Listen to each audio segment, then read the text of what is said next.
This podcast is made possible through donations from listeners like you and our partners at Tallman Equipment, where they pride themselves on equipping their customers with the tools they need to get the job done right. They are dedicated to set the standard for quality, convenience, and reliability. At Tallman, your opinion is important to them. Rate and review any product or tool you've used on their new website at tallmanequipment.com.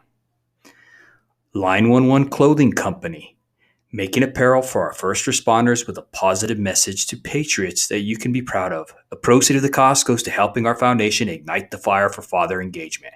Give them a follow at Line 11 Clothing on Instagram. And last but not least, Monzingo Knives. Each knife is created with craftsmanship that only a tradesman could provide. Find them on Instagram at Monzingo Knives and get your American-made Monzingo knife today.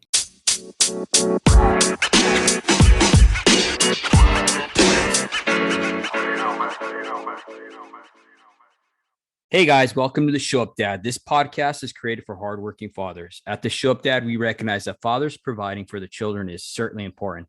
But when men truly understand their unique role and gain the knowledge and skills to be great fathers, they can transform and impact future generations. Today's guest is Gordon Corsetti.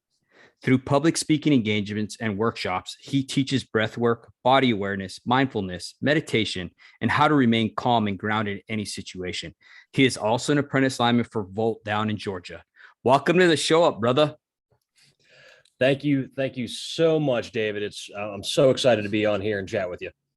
Absolutely, man. So as always, Gordon, I always have our guests go ahead and open up to our audience and tell us about a little bit about yourself. You know what I mean? So if you don't mind doing that, take the stage, brother. Sure thing. So the slightly longer than elevator version is I'm recently 34. I'm an apprentice lineman down here in Georgia, specifically in the Atlanta downtown area, and working my way into this trade and learning everything I can about it. Previously, when COVID hit, I was an instructional designer. I lived up in Maryland working for USA Lacrosse in their officials development program. I was building curriculums, trying to make referees better, giving them any resource they could to learn what they wanted to do better. And then I moved down to a for-profit company in Atlanta to be closer to home. 5 years away from my family was long enough. Came back home. And then when COVID hit and I'm making great money, but everything's remote, I just got severely depressed again. And I have a long history since about 15 of dealing with severe depression. I'm depressive is how I describe it, and generalized anxiety disorder, and a severe history of suicide attempts, and mostly in my early 20s. And I've had a long up and down struggle with dealing with my inner demons, the part of my brain that wants me to die. And so has my family dealt with that. And I have used lacrosse, my lacrosse playing experience, my lacrosse refereeing experience in that community to keep me sane and to keep me alive and tethered to reality. And I wasn't getting that when I was doing my 9 to 5. Right. I was stuck in that space, and I had recently been released from the hospital in a 90-day treatment program at a great spot here in Georgia called Skyland Trail. They're a recognized place for treatment of addiction disorders as well as mental illness disorders. And I was in the best place I'd ever been mentally, and I was in the worst place mentally going into work. And I said, I'm not going to do this anymore. I gave my 2 weeks notice. And I spent the whole summer of 2019 wondering, what the heck do I want to do with my life? And refereeing was what I loved. Small crews, outside, safety conscious. And I'm like, I want to do that, but I can't make a living refereeing. And I had some friends of mine who were in the utility industry, and they kept saying that linemen go home happy. They work hard, but they go home happy. And if you're willing to make the sacrifices, you could do the same. And I'm like, that's what I want to have in my life. That's how I want to live. And I found a phenomenal school called the Elite Lineman Training Institute up in Tunnel Hill, Georgia, run by some former Georgia Power company employees, journeyman linemen there.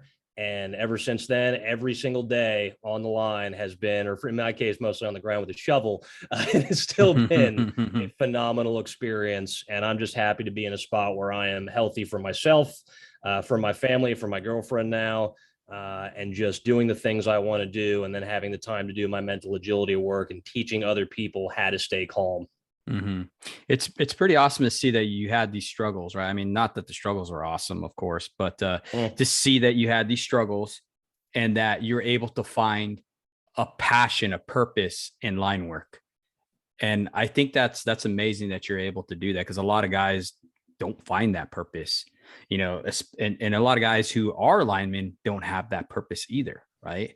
They tend to identify with their job more than anything else. You know what I mean? And if that gets taken away, if they get injured or whatever, then they go into this depression, right? Now, with that being said, I wanted to kind of touch a little bit more back in your life about growing up. Like, how Sure. was life growing up, brother? Life was good. That's I've had a lot of folks ask me, especially young people, when I talk at some schools, where they're like, "Did something happen to you? Like, what made the turn down for the brain?" And I'm like, I am the poster boy for genetic depression. Mm-hmm. It's all along my maternal line.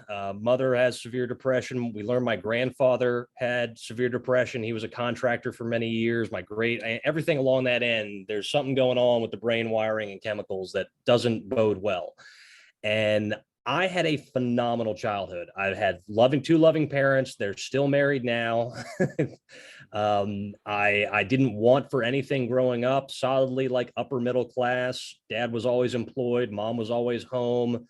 Uh, Loving all the way through, family vacations, trips, holidays, heavy emphasis on education and doing physical things, sports, exercise, whatever.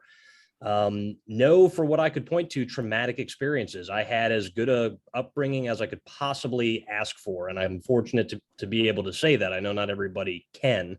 Mm-hmm. And that made it doubly difficult when I turned about 15, 16, and I'm in high school and I'm waking up, and the first thought in my head every morning is, I'm worthless. I'm a horrible individual. And not knowing what was the genesis of those thoughts. Mm-hmm.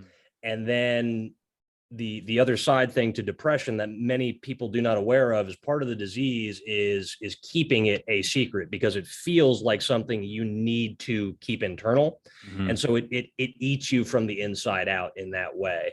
And I spent 5 years of my life completely untreated with major depressive disorder, which led to some suicide attempts. And it could have gone entirely the other direction. And I'm fortunate that I'm still here and that I got my family supporting me in that way. But nothing caused it. Mm-hmm. I got a bad roll of the dice when it comes to genetics on Mm-hmm. that one.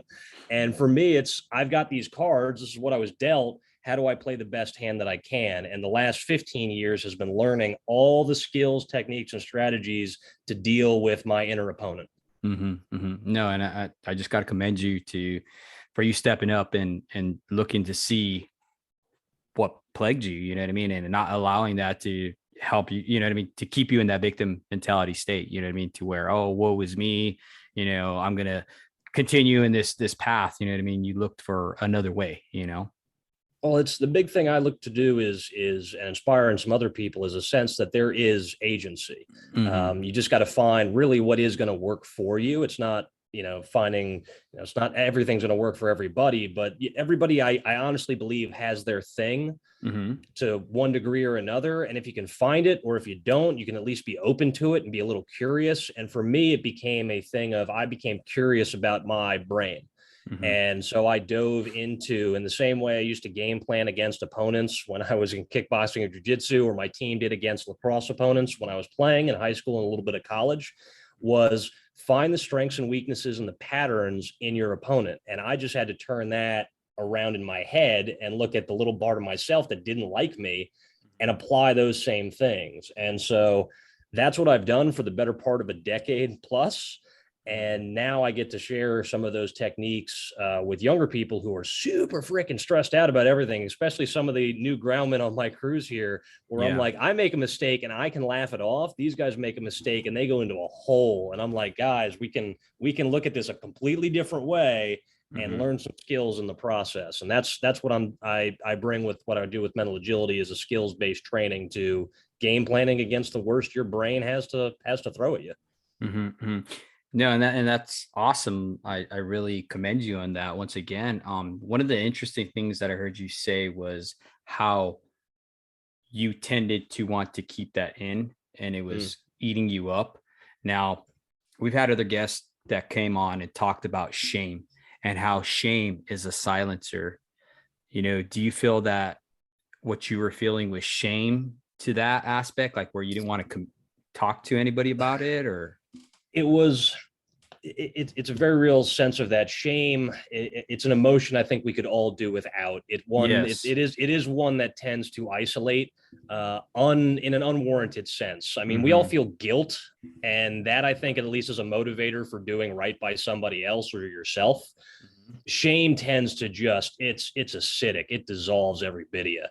And looking back, I certainly, when I became aware of my depression and I knew that I didn't have to keep this stuff secret and that I had family members that loved me and friends that cared for me, then I felt a double heaping of shame because I'm like, I know I can reach out to these people, but I still feel like I can't. Right. And that's Mm-hmm. the illness talking. So I mentally whipped myself with that all the time. But my bigger issue is I didn't know what I didn't know for my first 5 years of being untreated with this. Mm-hmm. Right. And this stuff compounds over time. Daily, those thoughts of I'm worthless start becoming the thoughts of you should kill yourself. Mm-hmm. Right. That's the end result of those kinds of thoughts. I was under a misapprehension, a misunderstanding of I thought everybody else, every other adult, all of my peers were dealing with the exact same horrible thoughts that I was dealing with, Mm-hmm. but that they were just clearly dealing with them so much better. Like they are able to smile and pass their classes and do the things they want to do. I thought these were the consequences of getting older, that just everybody dealt with this stuff. Mm-hmm. And I just wasn't tough enough to deal with it. And that type of thinking, that reliance on having to be tough and going out solo and grit my teeth and just try to get through it, that, to be, graphic for a reason, put me on a stool with a noose around my neck. Like that thinking got me there. And it was breaking out of that thinking. It wasn't so much learning how to get out of the depression and the anxiety that I experience on a frequent basis. Mm-hmm. It was getting through all of the learned responses that I had picked up over the years that were just not healthy. Mm-hmm. Now, you talked about learned responses. I know a lot of times we learn stuff from our childhood. Dr. Stephen Poulter talks about how there's a tendency for us to go back to how we're raised, and deal with certain situations.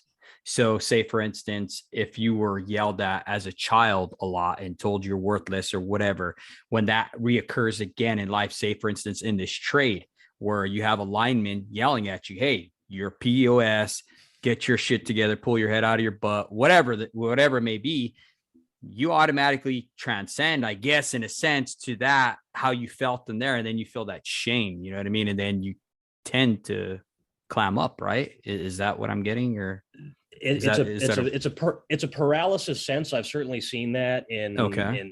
in student athletes, especially with the expectation of perfection.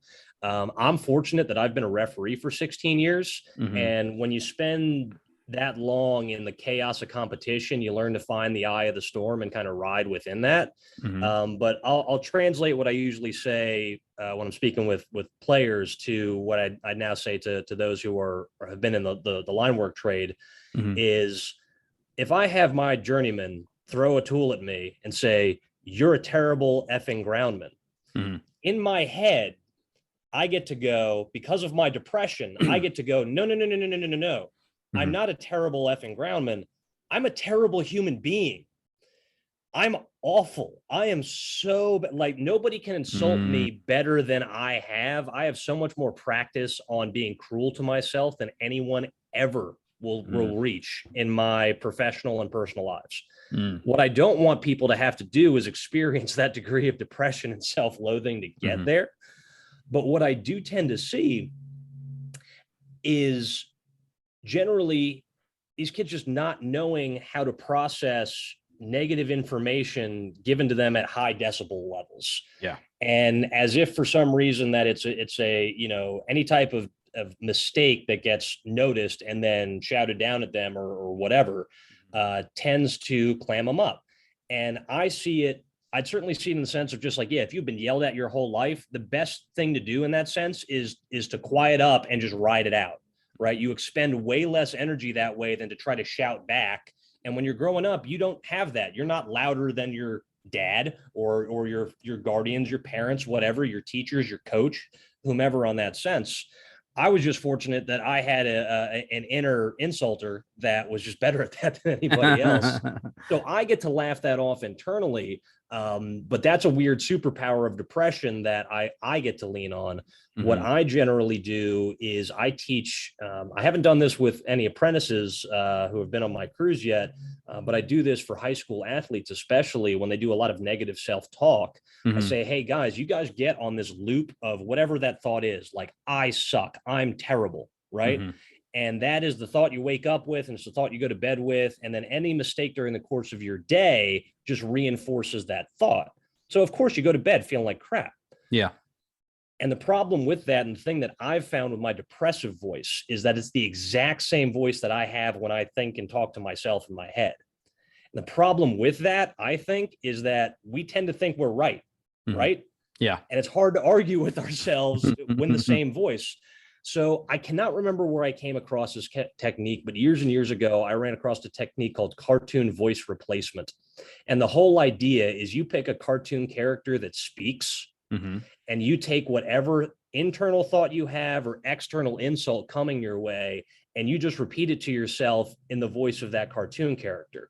Now, I've done this with adults, with kids. Everybody has the same reaction. They get a little chuckle, because when I tell them I use Elmer Fudd for my depressive voice. Mm-hmm. So instead of you're a terrible person, I go, you're a terrible person.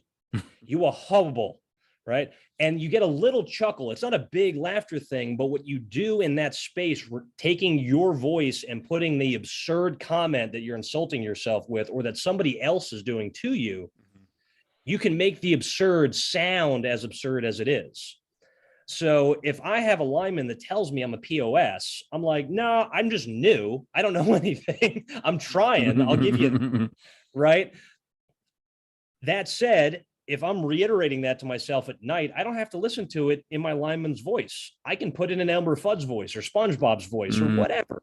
And it's so much easier to diminish that thought and make it, and humiliate that thought in a sense, make it funny. You laugh it off. It feels so much more easy to let go of that thought. And so that's one of the techniques I share with, especially student athletes who have the worst negative self-talk I've ever heard of, even though they're usually the most high-performing young individuals I've ever met.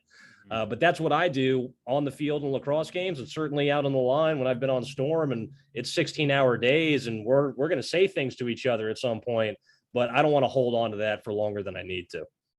No, and that totally makes sense too. When you're talking about that, I started thinking about using Yoda's voice, you know?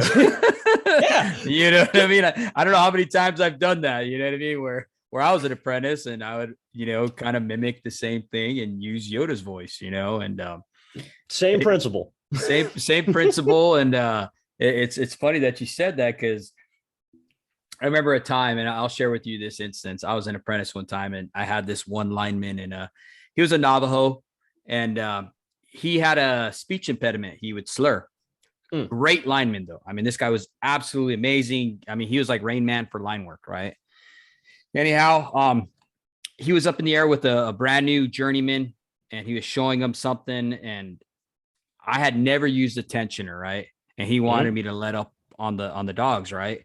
So I didn't know what I was doing. I'm over here pumping and turning knobs and doing all kinds of stuff, and he's getting mad. He's cussing me out, dude. And like I said, he had a speech impediment, and then he also had this language barrier, right? Well, he comes down. He's madder than hell. He walks up to me. He looks at me, and he starts turning all kinds of knobs. And then he turns and he looks at me again with this blank stare, and he tells me, "What do you want these instructions in English or spinach?" And what he meant was Spanish, right? I started cracking up, dude. He was so mad. He was pissed, man. He's like, "What do you want this in? English or spinach?" He tells me, and I look at him. I couldn't even hold it in, dude. I think I spit all over him when I started laughing. Anyhow, long story short, it kind of diffused the whole situation. You know, and he's like, "F you." He had to smile too, you know. And he tells me, "F you, cock," you know, or whatever. You know, yeah. Oh, yeah. Oh, dude, it was just hilarious, dude. But that diffused that situation because it was highly stressful. I mean, it didn't need to be stressful. He could have simply showed me how to run that thing before he even left me on the ground, and it's just one of them things, where as an apprentice, you had to learn, and not wear your feelings on your sleeves. You know what I mean? It's that, and it's also where one of the things I do at the trade school that I went to is I go back and I share my story of overcoming suicide through philosophy and through some of these techniques I've picked up in different therapeutic modalities. And they have a thing where they do character development with each class every week. And so they'll do like, elite vision, elite honesty, elite vulnerability is my piece. And I come in and I show these guys, I'm like, look, some of y'all, most of y'all are 18, 19, 20. Some of the gentlemen in here are my age in their early 30s. And you all are going into a hard trade by choice. So I'll commend you on that. And you're going into a trade that can be life or death or severely injurious if you don't know what the heck's going on. And everybody in here, myself included, I've been doing this for a year and 2 months. I'm just starting to know what I don't know. Right. So I'm keeping my eyes open. I'm trying to be as much of a sponge as I possibly can, because that's what I need to do to be safe and get back to my family, my girl. But the thing that I teach these guys is I'm going to model how to ask for help using my experiences with suicide and being vulnerable for you guys for an hour on a Thursday or a Friday morning before you guys go out to the pole circle or go out and start making up lines. And my hope, my goal is that I don't care if you're 18 or 45, is that if you're coming into this industry green, you need to be comfortable with being vulnerable, and you need to be comfortable being like, I've never done this before. Yell at me if you want to, just show me what you want me to do, because that is going to cut down on the likelihood of injury, death, and quite honestly, crews getting fired, moved around, whatnot. It's just, if we can all just be honest with ourselves for a second and be like, we're coming in, this industry for whatever reason is hot right now to a lot of young guys coming into this thing. So let's do right by them and show them the way and have a little respect for the learning process as well. And as long as we tell them, if you don't know something, ask me, we'll explain it. If I have to keep telling you what it is, we're going to have a different conversation. But that I use vulnerability, my story is suicide, and overcoming that to teach these guys, hey, it's okay to ask questions. And I see that too, even with our apprentices. I see a lot of issues with retainment. But one of the big things I do not understand is we do tell them, every instructor that I know tells them, if you don't know something, say it. This is the environment we're providing for you to be able to learn. And I think, and you'll even, like, say, for instance, in the Transbaker or whatever, you'll see these apprentices who will kind of step back when it comes down to transformer bakes or whatever. They step back or they try to hide, you know what I mean? And I don't know what it is. I mean, we could open up the doors. I mean, other than taking them to the side and showing them the connections and being cool with them and doing all these different aspects of it, until we do that, I don't know if it's shame that's keeping them from saying, hey, man, I honestly don't know this. I'm not boomed up in this. I need you guys to help me. You know what I mean? I don't know what it is, but they will not do it, The thing to that specific problem of, and it's on this, there's plenty of stuff on there of how boomers talk to millennials and millennials to Gen Z and everything in there. And I can get wrapped up in the terms as much as possible, but my dad worked on Wall Street for his entire career, but he was a coach with a blue collar mentality. So I was raised in that space. And so I can wear both collars, I think, and do them fairly well. I just enjoy the physical labor more. But what I find with these guys is like a couple of apprentices who are just like, they haven't been around. My mother's a carpenter. She learned that from my grandfather. I picked up how to work with my hands from them. Some of these guys just don't have those skills, right? They just don't. And they get a little embarrassed by that and they want to hide that. And I'm like, no. We're going to shine a bright light on this thing. We are at least, these things wither and die. This shame withers and dies under a bright light. And I'm like, I'm not going to embarrass you. I'm not going to berate you. You don't know. Like the only thing I'll take is willful ignorance. If you go up onto a pole and tell me you know how to work a chainsaw and you lay that thing across your green strap, we're going to have words, right? But if you work with me and you keep on showing me incremental improvement as we go along, I'm going to start taking you along. And all I'm doing is telling these guys the why. The biggest thing that I've seen in my educational career for adult education and then youth education coming into college, teaching these techniques, and now certainly these linemen who are coming out of high school, some coming out of college, is if I tell you the why as to what I need out of this, more than likely they latch onto that.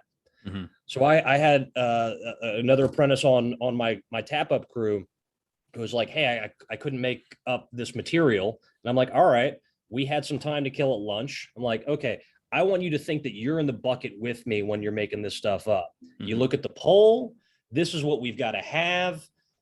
This is how you make up a poly bell with a dead end shoe on an eye bolt with a 12-inch eye bolt. Here's how it is. And here are the couple little tricks you can put on there to make your lineman's life easier. Mm-hmm. And I'm just like, that's your whole goal in life right now, is make your lineman's life easier. And if you do that, you're going to pick up those skills and you're going to start seeing, oh, this all goes this direction. Mm-hmm. That makes sense in terms of how I'm building it out and why you got to look and see. And so I find explaining the why, taking an extra couple of minutes on that each day, whatever the skill actually is, tends to help the retention for the guys that I'm training in any activity. Mm-hmm. And I see that too, even with you, you know what I mean? You're stepping up into that leadership role, you know, and I see that other apprentices sometimes tend to do better from peer-to-peer contact. You know what I mean? A peer like you talking to them and letting them know how you're going to set these polys and these shoes together and make up all their gear that the lineman needs, you know. Why he feels he can't ask the lineman, I don't know. Yeah, maybe. I don't know. And that's a thing. That's an individual thing. And there might be some blocks on that. And that could be a whole host of reasons. But I do think that, you know, the quality from a crew thing, I think I lucked out when I first got into this industry. I landed with a really solid crew and a really solid foreman. Mm-hmm. And I don't think he knew my name for the first 2 months, but that wasn't a problem for me. He at least saw that I was showing up early, getting the trucks running, and checking things I needed to check, and that at the very least I was paying attention. And he started showing me stuff, and then eventually he started calling me nicknames, and that's how it goes, right? Mm-hmm. But he, at the very least, I thought was a very great model for someone who's been in this industry for 20 plus years, but who could talk to somebody who was 45 or 30 or 18. Mm-hmm. In that the only time he'd ever raise his voice is if he saw a safety thing.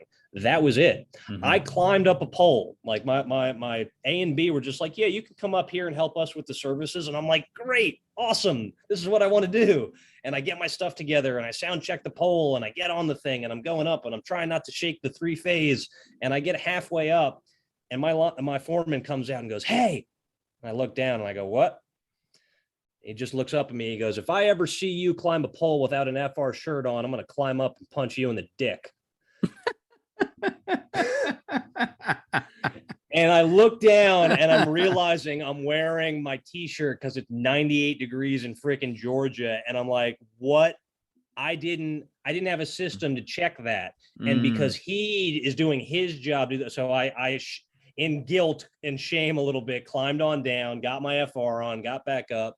But that type of lesson where if you just show me the tricky stuff quietly and the stuff that's going to get me in trouble loudly, that's been working pretty well. And I've seen that work pretty well in some other crews. So take that for what it's worth if guys are on line crews for teaching these up and comers.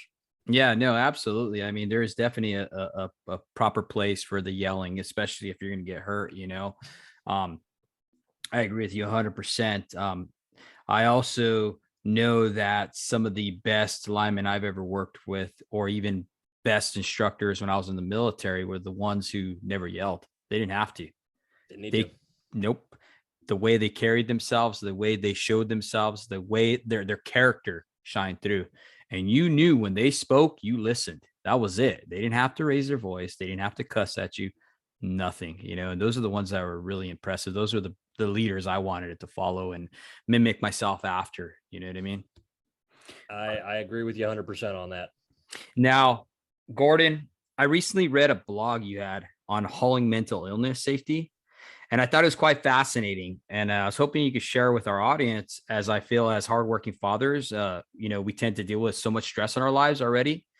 providing for our families and everything else, holding on to the home and being that provider and nurture and everything else, protector and everything else we're called to be, right? Sometimes we tend to forget to talk about people, when we're internalizing that stress. We for whatever reason, men, since we're little kids, have been taught, don't cry, don't share your feelings, don't open up, rub some dirt on it, right? And I'm starting to see a major trend with suicide, depression, anxiety. People are turning to all kinds of vices that are detrimental to their health. Marriages are getting absolved because of this. And one of our guest speakers in the past, he talked about how men, when we deal with these anxieties and we don't express them and talk to them, they tend to come out, and they come out in anger. So I was wondering if you could share with us what your insights are on that and stuff like that, and what men could do for that. Certainly. And I'm so glad that you got so much out of that article, and that kind of spurred now this conversation. And I've been fortunate now that I've got a lot of time to think when you dig a hole, right? Yeah. and so I get to think about some blog posts. And one of the things that I was doing is again, there's a lot to be said about the procedures in place to get a pole from the yard to where it's got to be without hitting anything or anyone, and getting it up safely and getting the stuff on it, and then topping the old pole and going away. There's a lot over the course of what that might be a 1.5, 2 day job. That's got to go right. Otherwise, we're going to hear about it, and we don't want that stuff to kind of happen. And that's got to happen day in and day out. And I'm looking at that going, like, a lot of these procedures that I'm following on my crews that I'm learning from a safety perspective are also remarkably similar to the safety procedures I've learned in cognitive behavioral therapy, dialectical behavioral therapy, and all of my hospitalizations. Right. So all the ways to keep myself safe when life is swirling around and things are moving, and I've got so much on my plate that I have to be able to focus to the task that I'm on, get that done, put it to the side, and then have a chance to turn around to the rest of my life. Right. It's not just the thing that I'm doing. Okay. Otherwise you get burnt out. I think many men can relate to that. Oh, yeah. But what I got with hauling mental illness safely was the last bullet point I had on there was using spotters. Okay, so I'll use myself as the example on this one. Yeah, you back a truck out with a trailer or not, you have a spotter, sometimes two, right? It's, even if you have a backup cam, it's helpful, right? You don't know what's going to come around a corner. And the same thing is the case with me and my depression, especially if I have a severe downturn and I'm spiraling into suicidality. There's a lot of stuff, that behaviors that I do that I don't recognize that I'm doing them, or I'm in complete denial about them and I won't admit them. So I have to have other people who are aware of what I do, my depression does.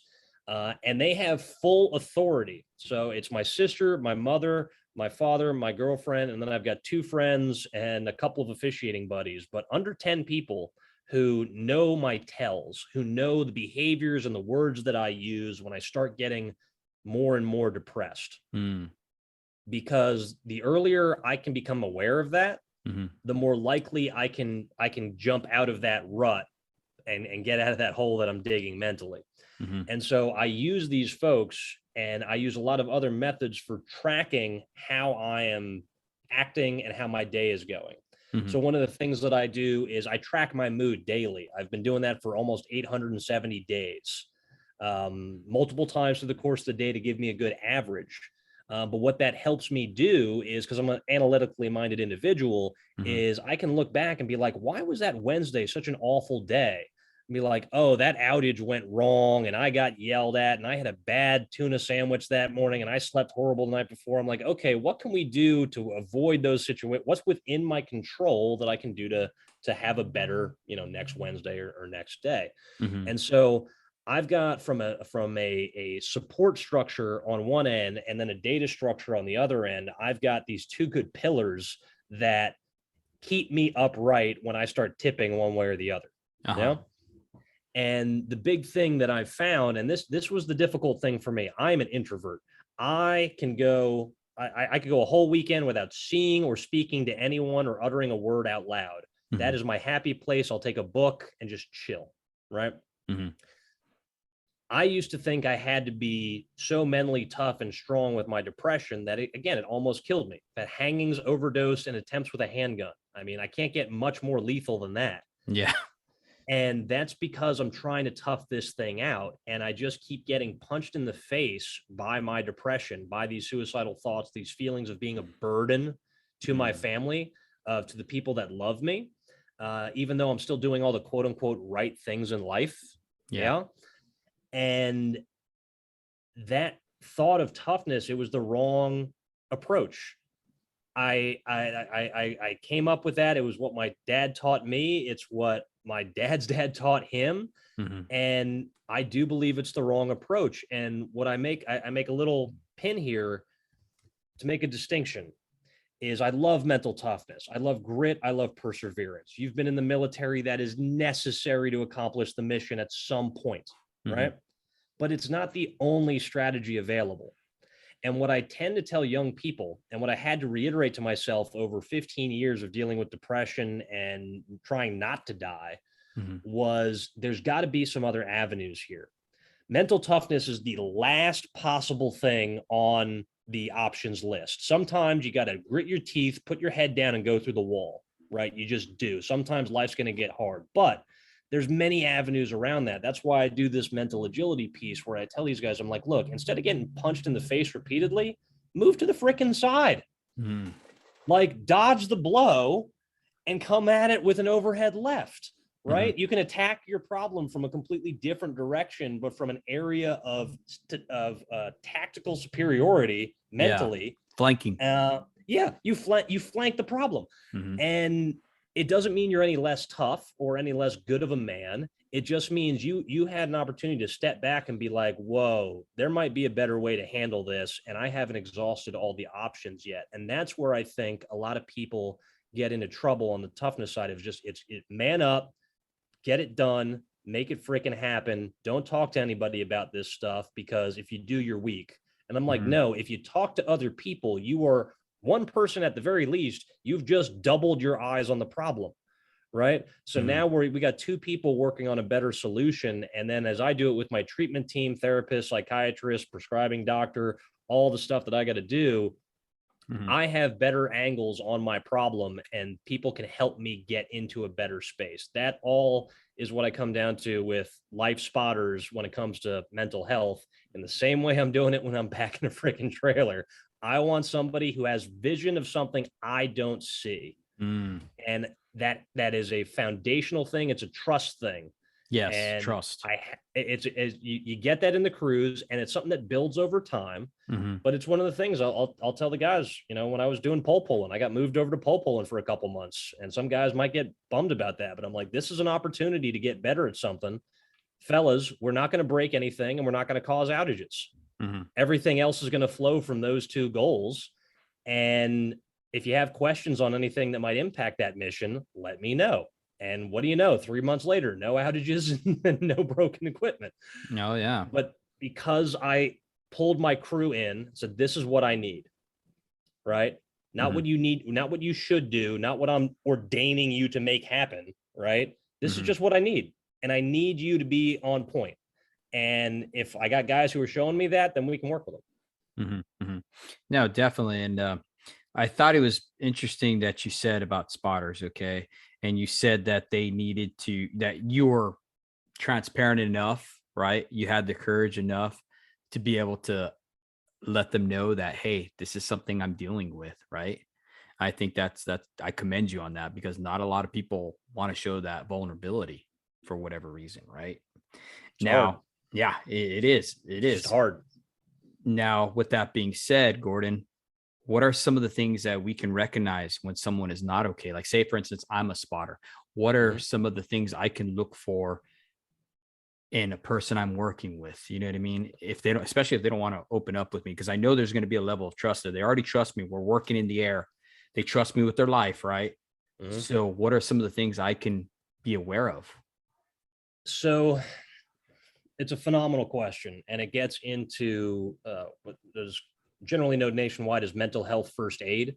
Okay. And this is in plenty of organizations. It's in military training to some degree from some of the friends of mine in the industry.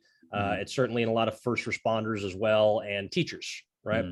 So the idea here, when it comes to somebody in the midst of a suicidal or mental health crisis, right, where the idea here is that you're worried about them being a danger to themselves or others, okay? And we're all lay people here in this regard. We're not going to try to predict this or whatnot. But the basic thing is you've got a gut feeling and you're like, something's up, right? So the big thing is to trust that gut feeling.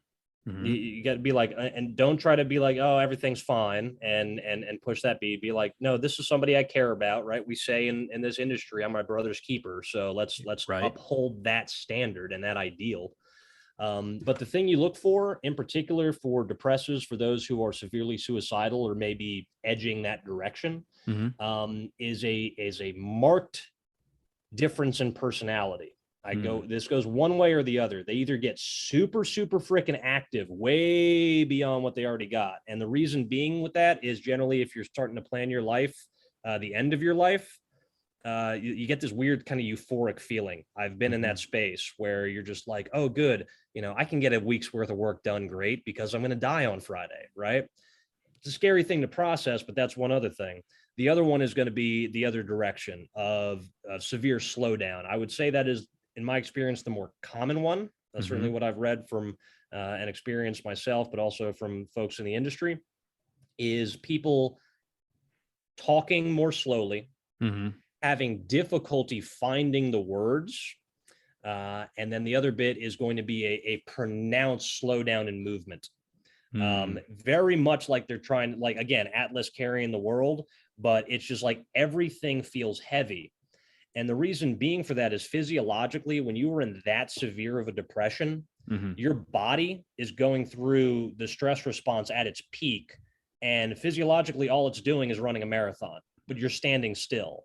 And so when you're trying to do something and your body thinks you ran 26.2 miles and you got to wake up, it's not going to work out that well. So if you're noticing a significant change in affect one way or the other, that's like, dude, hey, everything okay? Everything going on? Everything cool? Or if you start really noticing that somebody is slowing down and that withdrawal thing, they're not. And again, I'm a fairly quiet guy when I'm not on podcast or talking. But if I'm not cracking a joke here or there over a couple of days, like, hey, Gordon, is everything going all right? You want to chat about anything, or what's up? And that's the first bit on that, is recognizing that and then being okay with asking, hey, but how's life, man? What's going on? And that was my second question. How would we approach someone like that? That's where things get delicate, right? Yes. And absolutely. And that's where the biggest fear on this one was suicide intervention prevention. And the biggest myth is that if you ask someone, are they thinking about hurting themselves or killing themselves, that you have now put that idea in their head and they're going to go do it. That's the myth. None of the research bears that out on any level in any global population. It just doesn't, right? What it does is, to answer that question explicitly, is you ask that individual, if you're concerned on that one, hey, I'm worried about you. Do you have a plan to hurt yourself or end your life? Are you thinking about killing yourself? Right? That type of direct question leaves only room for three answers. Either they say yes, in which case you can help them get to help, right? You can be a life preserver in that respect. You can be a support structure for them. They say no, in which case they're probably having a really rough day and could use somebody to chat with, or at least just hang tight with them, right? Right. Or they say nothing.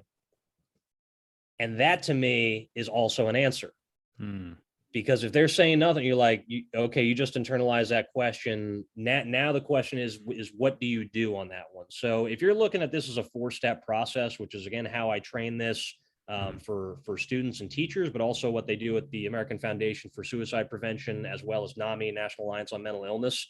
The steps are the same. It's just a little bit tweaks in how you might say something, but it's recognize something's off, approach the individual as, I'm concerned about you. Are you thinking about hurting yourself, ending your life? And then whatever they say, have no judgment.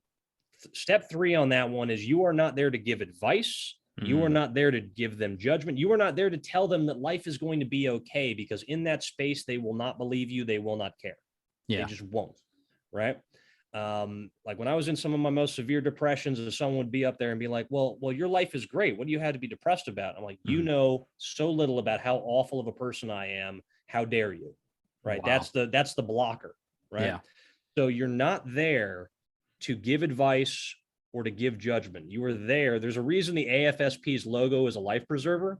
And I use it as this way.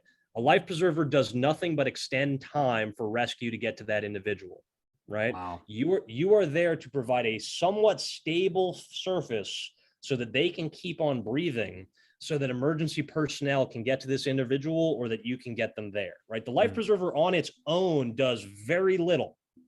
It's just there. All you have to do is be comfortable in this uncomfortable space and be like, I don't know what's going on. When I was 18 years old, I was going to kill myself after a practice. I won't go into the details of the plan, but my best friend at the time, and still one of my best friends today, Ben, came up to me in the parking lot. I've got this 1,000-yard stare on my face, and I'm just waiting for the parking lot to empty so I can do my thing. He comes up to me and he goes, Gordon, what's going on? What are you doing today? And I don't say anything. And he has that gut sense. Yeah. And he asks, Gordon, how can I help? Are you thinking of hurting yourself? And I broke down immediately. Told him what I was going to do. He stayed with me, got me moving, helped. He was like, hey, a friend of ours is moving. You want to go help him like move some boxes for an hour or two? And I was like, yeah, I guess I could do that. In the back of my head, it was like, I can still kill myself after that. Right. But what he was doing in that life preserver instance, right, was extending time in this crisis situation. He was giving my brain time and space to think more critically about what was going on and reducing the overall stress from that tiny suicidal moment, that acute moment of suicidality. That's what a life preserver does. No judgment, no advice, just, hey, let me be here. If you're cool with that, if that's safe, all right, sweet. Hey, you want to go hang out over here? Hey, you have your therapist, somebody you want me to get you in touch with? Would you like me to take you to the hospital? Do you want me to call 911?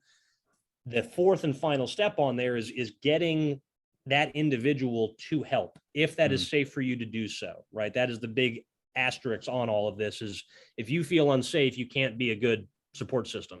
Yeah. And that can happen. But if you feel safe around this individual who you care about and is suffering, listen to your gut instinct, ask them explicitly, are you thinking about hurting yourself or killing yourself, or do you have a plan to die by suicide? Don't be judgmental, however they answer, and then don't leave them alone. Get them to someone, or get someone who's a professional who can help them. That is the 4-step process to get someone through acute suicidality. No, and I like that too. And I thank you for sharing that with our audience. I like the fact that you touched base on Brothers Keeper. You know, I know the lady who started that movement, Della, and, you know, her story is amazing. She was on our podcast. Her son was a student at California, Nevada, JATC, who passed away. And she started that whole movement, you know what I mean, with being a Brothers Keeper out here. And I liken that to giving, you know, part of being a Brothers Keeper, you know what I mean? Like we say it in this trade, is giving people a hand up, not a hand out. And that's what that life preserver does, right? You're giving them a hand up, right? You're helping them, you're holding on to them until they can get that help, you know, if they allow it. You know, and just being aware of what's going on. You know, there's so many times in our trade, we talk about having this awareness, right? Don't get tunnel vision. That's what we tell our apprentices. See the big picture, right? And that's what we need to do as men in general, not just in our trade, but with everybody we come in contact with, right? Being able to not have that tunnel vision to see, hey, man, are you okay? Are you doing okay?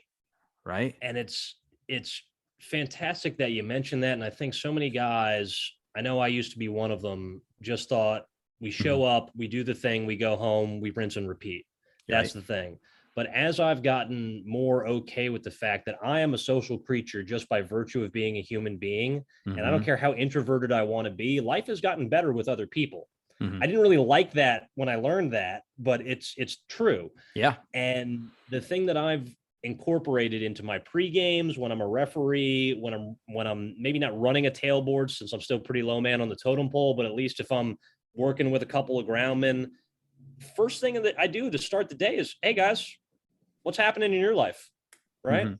Let's take 3 minutes out of this 10-minute discussion and just see how each other's life's going. And then that now becomes a data point that you can reference, especially if you're leading a crew. But even if you're not, of just like, hey, what's going on? Like, I met a guy who I hadn't seen in 2 weeks. And the first question out of my mouth is, hey, how's the wife and kids? And he Mhm. lights up and talks about them going to the aquarium. And I'm like, okay, I can remember that now. We've deepened our connection a little bit more. And Mhm. when we're out on storm, whenever the heck that's going to be, I know I'm going to be able to be like, hey, Spence, like let's run, let's go do this stuff. And we're going to be a better Mhm. unit in whatever we're doing, because I took a little bit of time to care about another man that I'm working with Yep. and his life. And that's the thing too, man. I heard this one quote. No one cares about how much you know until they know how much you really care. And that's the absolute truth. When you spend that time just to ask somebody, hey, how's your children doing? You're building that rapport, you're building that relationship, Yeah. right? And now those lines of communication are open. It's no different than we do that with our children, with our spouse. When we let them know we actually care, we're going to have better communication as a whole. We're going to have a better family unit as a whole. And guess what? Your life is going to get a lot better when you go to work, because we all know, man, if your household is in disarray, it's going to make it a lot more difficult to focus and not get complacent at work when you're worried about who your wife's going to go, what she's going to go and do, or what's happening with your daughter, or is your son on drugs or whatever. You know what I mean? Have your household in order. And that's the whole mission of the Show Up Dad Foundation, is having those lines of communication open, being aware, being intentional, being committed, and being responsible as a father, as a husband, as a dad, and ultimately being the best version of yourself at work for your brothers, to be a brother's keeper. And I'm becoming more passionate just hearing your passion right now. Like, I'm ready to go charging out of my freaking hotel room door and spread the message as much as I can. Let's get like, it, babe. That's it. I think that's that bit of just like, you know what? Yes, we're men. We can be tough. That's not the only freaking thing. And dang it, it actually is tougher if we care about other people, because that's going to put us out on a limb. And if the more and more we intentionally do that, the less and less scary it is, and the more and more support we and the others around us have. That's just how it works. No point in making this job any more hazardous than it always says. No. One of the men I worked with, he's a legend out here in Southern California. He used to work for Edison for a very long time. Great man. And he hates it when we say this is a dangerous trade. I mean, he'll tell you this is not a dangerous trade. It's a hazardous trade. And I love what he says. He's got so much passion and fire in the gut. And Ed, if you listen to this, brother, God bless you, man. You're a big inspiration. But Gordon, thank you so much for coming on here and just sharing your passion, just sharing all this great insight that you had for mental health, and just being aware and being your brother's keeper, brother. I wish you the best of luck. If you have any questions or anything like that, feel free to hit me up. How can anybody reach you on what you're doing, your mission or anything like that? If you'd share that with us, I'd be greatly appreciative. Sure thing. You can find me at mentallyagile.com. That has all my contact info, whether you want to hit me up via email, contact form, as well as on Twitter, Instagram, Facebook. That'll link out to all that stuff. You just search Gordon Corsetti and mental agility. I'm going to pop right on up.